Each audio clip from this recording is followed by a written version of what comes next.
গল্পের আসরের আজকের গল্প ভরত ডাক্তারের ঘোড়া। 25টি শ্রেষ্ঠ কিশোর গল্প সুনীল গঙ্গোপাধ্যায়।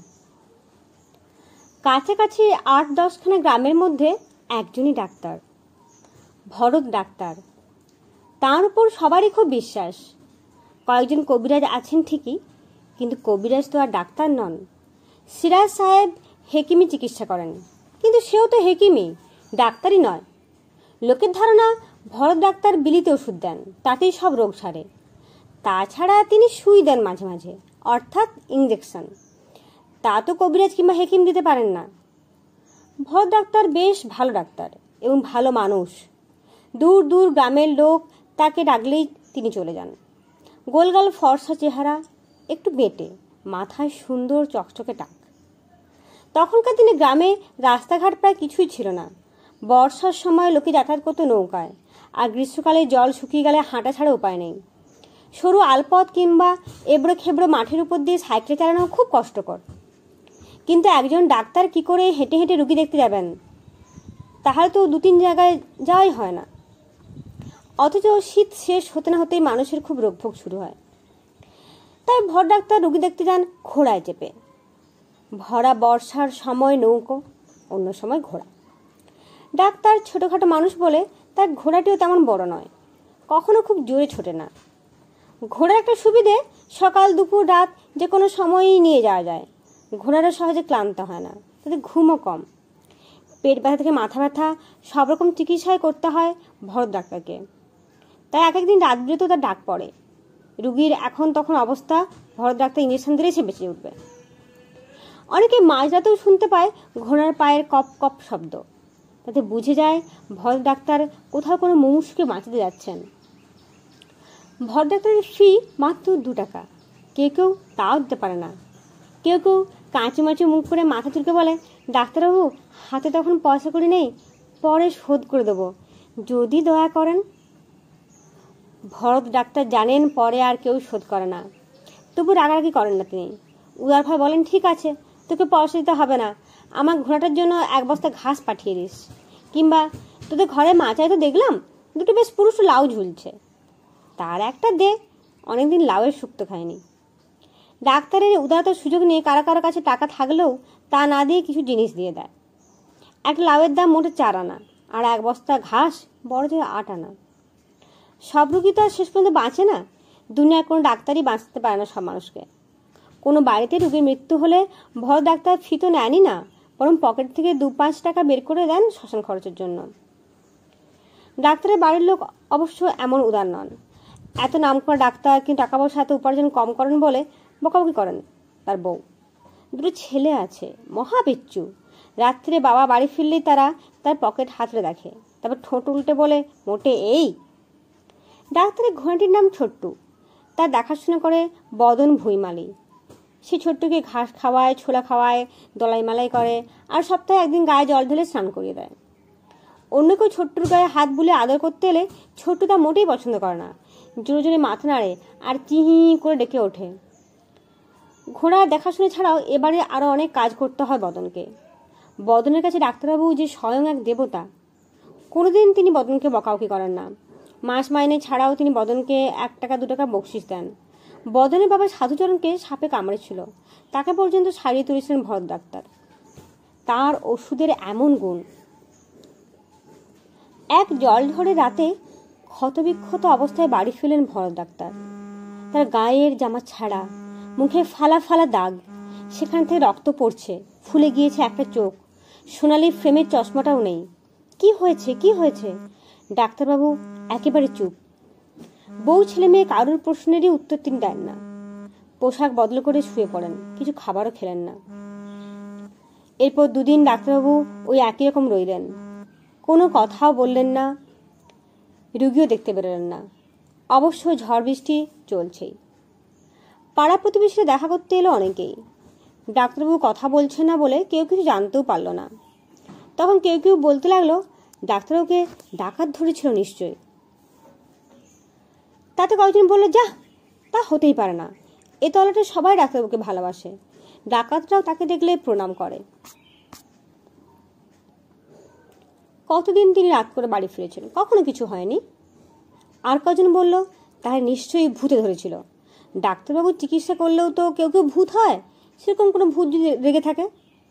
তা শুনে একজন বলল, আরে কি যে বলো, কেউ মরলেও মরতে মরতে ভাবে ডাক্তারবাবু যথাসাধ্য করেছেন, নেহাত আয়ু ফুরিয়ে গেছে তাই মরতে হলো। ডাক্তারবাবুর উপর রাগ করবে কেন? তাছাড়া 3-4 দিনের মধ্যে তো এই তলাটা কেউ মরেনি। এইসব তর্কাতর্কিতে আসলে ব্যাপারটা আর বোঝা গেল না। তৃতীয় দিনে ডাক্তারবাবু বিছানা ছেড়ে বারান্দায় বসে রইলেন কিছুক্ষণ। উঠোনের এক পাশে একটা গোয়াল ঘর, তার পাশে একটা আস্তাবল, সেখানে বদন দলাই মালাই করছে ঘোড়াটাকে। একসময় ডাক্তারবাবু হাত ছেড়ে দিয়ে রেখে বলেন, এই বদন শোন, এদিকে আয়। বদন কাছে এসে প্রণাম করে উবু হয়ে বসল। ডাক্তারবাবু বললেন, বদন রে, আমি আর বেশি দিন বাঁচব না, আমার মৃত্যুদিন ঘনিয়ে এসেছে। তা শুনে বদন দারুণ চমকে উঠে বলল, এ কি কথা বললেন কর্তা? আপনি তো কত মানুষকে চিকিৎসা করে বাঁচাচ্ছেন, আপনি নিজের 2 ফোঁটা ওষুধ খেলেই তো সেরে উঠবেন, আপনি মরবেন কেন? ডাক্তারবাবু দীর্ঘশ্বাস ফেলে বললেন, ওরে, ডাক্তাররা নিজের চিকিৎসা করতে পারে না, ডাক্তারদেরও মরতে হয়। আমি বুঝিয়ে গিয়েছি, আমার দিন ঘনিয়ে এসেছে। তা শুনেই বদন ফ্যাঁচ ফ্যাঁচ করে কাঁদতে শুরু করে দিল। ডাক্তারবাবু বললেন, আমার কয়েকটা কথা মন দিয়ে শোন। আমি মরে গেলে তোকে বোধহয় এ বাড়িতে কাজে রাখবে না। আমার ছেলেরা তোকে পছন্দ করে না, তা তুই অন্য বাড়িতে কাজ পেয়ে যাবি। কিন্তু আমার ঘোড়াটা কি হবে বলতো? বদন চোখ মুছে বোকার মতো বলল, আপনার ঘোড়া ছোট্ট, তার কি হবে? ডাক্তার বললেন, হ্যাঁ রে, আমার ছেলেরা ছোট্টকেও পছন্দ করে না, ওকেও রাখবে না, বিক্রি করে দেবে। তারপর? বদন বলল, বিক্রি করে দেবে? তারপর?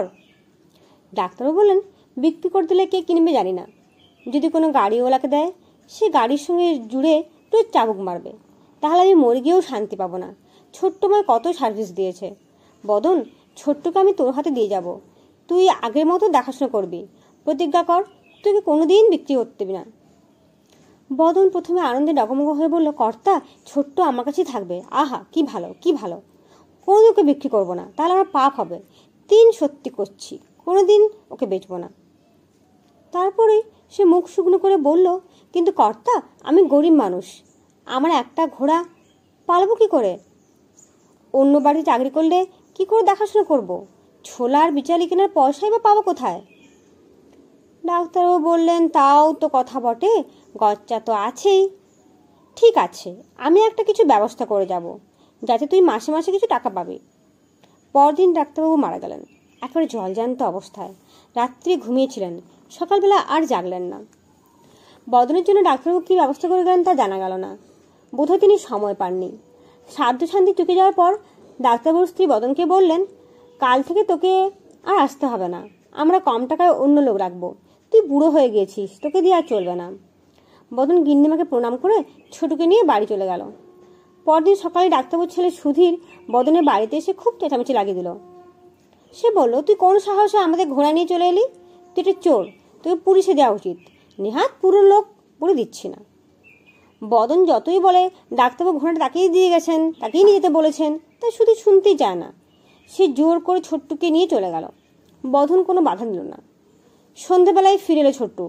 বদনের বাড়ির কাছে এসে চিহি করে ডাকলো। 2 দিন পর সুধীর এসে আবার অনেক গালাগালি করে ফিরিয়ে নিয়ে গেল ছোট্টুকে। এবার সে ছোট্টুকে বিক্রি করে দিল কালিমুদ্দিন মিয়ার কাছে। কালিমুদ্দিনের 2খানা ঘোড়ার গাড়ি আছে, তাদের মধ্যে একটা ঘোড়া মার খেতে খেতে খুব কাহিল অবস্থা। সেখান থেকেও পালিয়ে এলো ছোট্টু। সে ঠিক জানে ডাক্তারবাবুর মনের কথা। কালিমুদ্দিন মিয়া যখন জানতে পারলো যে ঘোড়াটা ফিরে গিয়েছে বদনের কাছে, তখন সে কিন্তু রাগারাগি করলো সুধীরের উপরেই। বদনের দোষ কি? সে তোর ঘোড়া চুরি করে আনেনি, ঘোড়া নিজে থেকে তার বাড়ি চলে এলে সে কি করবে? চারিদিকে রটে গেল, ডাক্তারবাবুর ঘোড়া বদন ছাড়া কারোর বাড়িতে থাকবে না, তাহলে আর ঘোড়া কে কিনবে? তারপর তো ছোট্টু রয়ে গেল বদনের বাড়িতে। কিন্তু সে গরিব মানুষ, ঘোড়া দিয়ে কি করবে? অন্য একটা বাড়িতে সে কাজ পেয়েছে, সেখানে সারাদিন খাটতে হয়, ঘোড়া চড়ার সময়ই বা কোথায় পাবে? আর ঘোড়ায় চড়ে এসে যাবে কোথায়? একদিন ভোরবেলা ঘোড়াটা নিয়ে বেরালে মাঠের লোকেরা তাকে দেখে হাসে, ঠাট্টা করে। কেউ কেউ চেঁচিয়ে বলে, কি রে বদন, ঘোড়ায় চেপে যুদ্ধ করতে যাচ্ছিস নাকি? ঢাল নেই, তরোয়াল নেই, নিধিরাম সর্দার। কেউ বলে, এই রে, গরিবের ঘোড়া রোগ হয়েছে। দিনের বেলা আর সে ঘোড়া নিয়ে বেড়ায় না, কোনো কাজেই লাগে না। তাও তো ঘোড়াকে খাওয়াতে হয়, ঘাস কাটার সময় পায় না সে। ছোলা টোলা কিনতেও তো পয়সা লাগে। কিন্তু সে ডাক্তারবাবুর সামনে প্রতিজ্ঞা করেছে ঘোড়াটার কোনো অযত্ন করবে না, মহা মুশকিল। বদনের ছেলে আছে দুটি মেয়ে আর বউ। তারা তো জানেই না কি করে ঘোড়া যত্ন নিতে হয়। বদন রাত্রে ফিরে এসে ছোট্টুকে দলাই মালাই করে, নিজেরা আধপেটা খেয়েও ছোট্টুকে খেতে দেয়। ঘাস বিচালির বদলে ছোট্টুকে ভাত কিংবা রুটি দিলেও দিব্যি খেয়ে নেয় সে। তাকে বেঁধে রাখতে হয় না। সারাদিন সে বাড়ির আশেপাশে ঘোরাফেরা করে, দূরে কোথাও যায় না। মাঝে মাঝে বদন ছোট্টুর সঙ্গে কথা বলে, ছোট্টু যেন বুঝতে পারে সব কিছু। বদন তার ঘাড়ে চাপড় মেরে বলে, ওরে ছোট্টু রে, আমি তোকে ঠিকমতো যত্ন করতে পারি না, আমরা যে বড় গরিব। ছোট্টু মুখ দিয়ে ফর শব্দ করে, যেন এটুকু আদর পেয়েই সে খুব খুশি। একদিন বদন ভাবলো, বেশ রাত্রি ছোট্টুকে নিয়ে কোথাও ঘুরে এলেই তো হয়। রাত্রে তো কেউ দেখতে পাবে না, কেউ ঠাট্টাও করবে না। তাছাড়া ঘোড়ার মতো একটা প্রাণীকে তো মাঝে মাঝে ছোটানো দরকার। দৌড়াদৌড়ি না করলে ঘোড়া পায়ে বাত হয়। ছোট্টুর পিঠে জিন পরিয়ে বদন চেপে বসলো। সঙ্গে সঙ্গে শুরু। ছোট্টু মনের আনন্দে ছুটতে লাগলো, প্রথমে আস্তে, তারপর বেশ জোরে। আকাশ পরিষ্কার, ফুরফুর হাওয়া দিচ্ছে, তার মধ্যে ঘোড়া ছোটাতে ভারী আরাম। বদনের মনে হলো সে যেন বদন ভুইমালির মতো একজন সাধারণ এলেবেলে মানুষ নয়, সে একজন সেনাপতি, হাতে তলোয়ার নেই। এই যা! বদন ভেবেছিল শুধু গ্রামে 4-5টা ঘুরে আসবে, কিন্তু খানিক বাদে সে ফিরতে চাইলেও ছোট্টু ফিরবে না। সে ছুটতে লাগলো আপন খেয়ালে, বেশ জোরে। বদন তাকে থামাতেই পারছে না। দুখানা গাম ছাড়িয়ে ছোট্ট সামনে একটা বড় বাড়ির সামনে দুপা তুলে চিহি করে ডাকলো। সেই ডাক শুনে বাড়ির ভেতরে বেরিয়ে এলো দুজন লোক।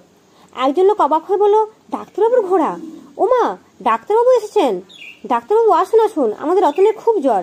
আপনি কি করে জানলেন? সেদিনে আকাশ মেঘলা, বাড়িটা বেশ অন্ধকার।